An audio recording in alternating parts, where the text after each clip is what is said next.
అంటే ఇప్పటివరకు ఒక 1 అవర్ అయింది సార్. డిఆర్ఓ కండక్ట్ చేస్తాం.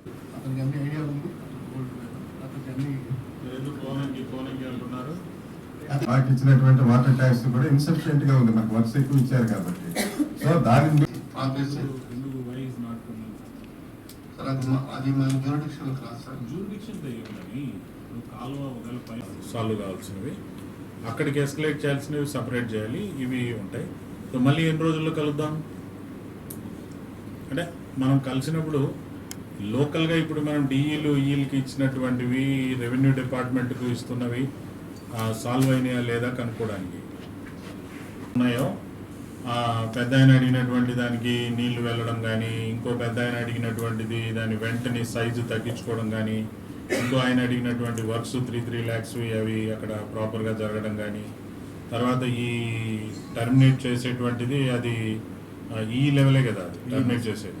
సో అది టర్మినేట్ చేసి కొత్తవాడికి ఇవ్వడమా లేదా అతని చేతనే పని చేయించుకోవడమా ఇవన్నీ చేసుకొని ఏవైతే మనం సాయి ప్రసాద్ సార్కి తీసుకెళ్లాలో అవి సపరేట్ లిస్ట్ అవుట్ చేసేస్తే అవి కూడా మనం తీసుకెళ్ళాలి. సో 15th మళ్ళీ కలుసుకొని మళ్ళీ ఫార్మర్స్ వస్తారు, పరిష్కారం అయినా చూద్దాం. అందరూ నమస్కారం. నేను జనరల్ పాయింట్లో చెబుతాను. నీళ్ళు ఉండటం అనేది భగవంతుడు పంపించే వరం. ఆ నీరుని పొలాల్లోకి తీసుకెళ్ళటం, దానికి 3 అడ్డంకులు. ఒకటి,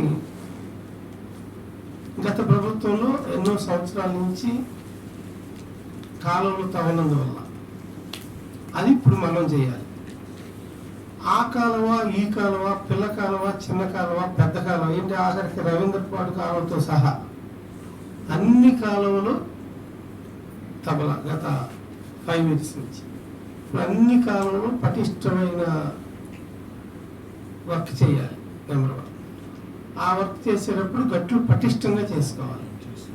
నెక్స్ట్ జంగిల్ క్లియరెన్స్, నెక్స్ట్ తూటికాడతో పాటు జంగిల్ క్లియరెన్స్, కట్ల పటిష్టత, ఈ 3 భాగాలు మనం చేసుకోవాలి.